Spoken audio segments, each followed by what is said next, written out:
In the sprawling estate of Eldridge Manor, perched on the emerald hills of the English countryside, Alexander Voss reigned as a titan of quiet opulence. At 35, he was the epitome of refined power, tall and impeccably tailored, with silver-threaded dark hair that framed a face chiseled by boardrooms and betrayals, and eyes the color of aged whiskey, holding secrets deeper than the Thames.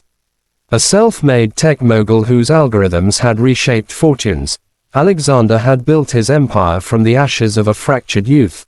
Orphaned young, he clawed his way from London's fog-shrouded alleys to Silicon Valleys of innovation.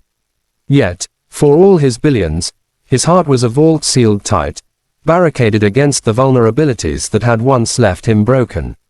Eldridge was his sanctuary, a labyrinth of marble halls and manicured gardens, tended by a discreet staff who moved like shadows. Among them was Alara Voss, no relation, but fate's ironic whisper, his housekeeper of 3 years.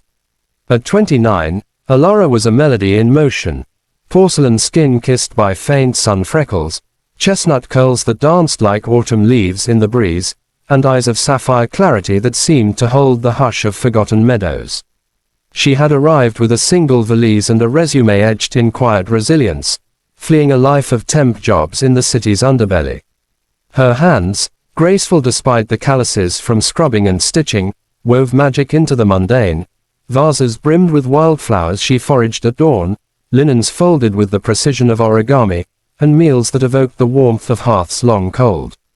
Alexander noticed her in fragments, a fleeting smile as she polished his desk, the way her laughter tinkled like crystal when bantering with the gardener. But he kept his distance, a king observing his realm from afar. The storm that changed everything arrived unheralded, a summer squall that darkened the July sky and unleashed torrents like the heaven's own grief. Alexander, fresh from a Zurich summit, returned early, his chauffeured Bentley slicing through the downpour. The manor loomed silent, its windows aglow against the grey. Irritated by the delay in his usual greeting, he strode through the foyer, shedding his sodden coat. No clatter of trays, no murmur of staff. A niggle of unease propelled him toward the solarium, where glass walls framed the tempest-ravaged gardens.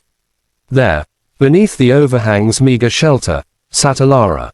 She perched on a weathered stone bench, oblivious to the sheets of rain that lashed inches from her face, her simple apron sodden and clinging.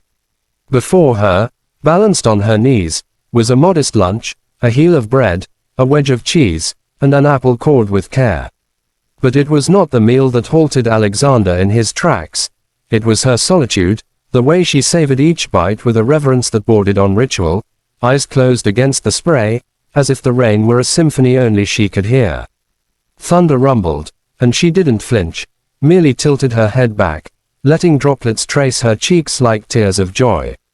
"What in God's name are you doing?" Alexander's voice cut through the roar, sharper than intended. Alara startled, her eyes flying open, the apple tumbling into the mud. Color drained from her face, then bloomed in a flush of mortification. She scrambled to her feet, brushing futilely at her skirts. "Mr. Voss, I'm so sorry. I didn't hear the car. I'll get back inside." "Stop." He stepped into the rain, the chill seeping through his shirt, unheeding. Closer now, he saw the details, the faint tremor in her hands, the hollows beneath her eyes that spoke of nights too long, the way she shielded her lunch remnants like a guarded treasure. "Why here? Why under this deluge? The kitchen is yours. Warm, dry. Explain yourself." Alara hesitated, her gaze dropping to the puddle-swirled ground. Rain plastered her curls, but she lifted her chin, sapphire eyes meeting his with a vulnerability that pierced like lightning. "It's my table, sir. The one place that's truly mine." Her voice was a whisper, nearly lost to the gale, yet it carried the weight of oceans. She glanced toward the manor, its lights mocking through the sheets. "Inside, everything is yours. The counters, the chairs, even the air feels borrowed. Out here, with the rain, it's free. No echoes of orders, no shadows of yesterday. Just me, and the storm washing it all clean." Alexander's chest constricted, a vice he hadn't felt since his mother's final breath in a rain-lashed hospital room. he pressed, voice softening against his will. And the meal, you eat like it's your last. She laughed then, a brittle sound, like wind through brittle branches. Not last, sir. First. In peace. The words unraveled her then, a dam breached. Haltingly, she confessed, the debts that chained her, a brother's addiction devouring their family's scraps, the eviction notices piling like autumn leaves, the choice between rent and a hot meal, always choosing the former. For 3 years, she'd supped in secrecy, picnics in parks at dusk, corners of cafes before shift's end, never in the manor's glow, lest it feel like theft. I didn't want pity, she murmured, rain mingling with the salt on her lashes. Just a corner of the world that didn't demand payment.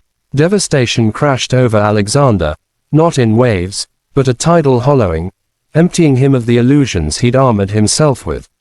Here was his empire, built on lines of code that bent the world to his will, yet blind to the woman who mended its seams. Alara, with her wildflower vases and crystal laughter, had been starving in his shadow, her grace a mask for gnawing want. He saw himself mirrored.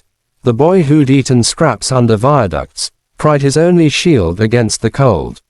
Alara, he said, her name a revelation on his tongue, stepping closer until the rain blurred the line between them. You've given me more than service. You've given light to these walls. His hand, trembling now, cupped her cheek, thumb brushing away a raindrop that was no raindrop at all. In that suspended storm, barriers dissolved. He led her inside, not to the kitchen, but to the grand dining hall, untouched save for ghosts of galas past.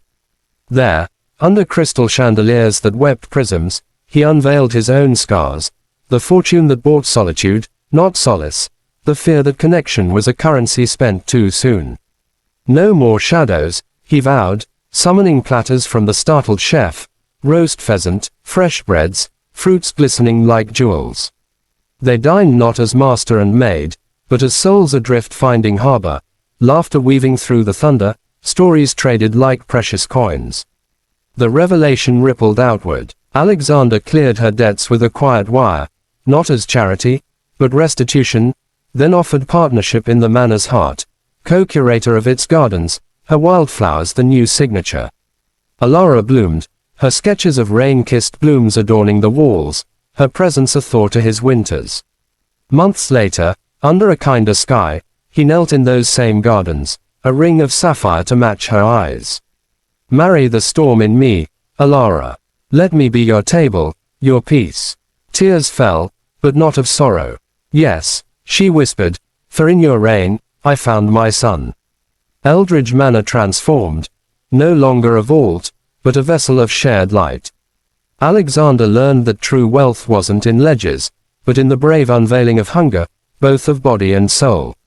And in the hush after storms, when wildflowers nodded in the breeze, he held Alara close, grateful for the deluge that had drenched them both in grace.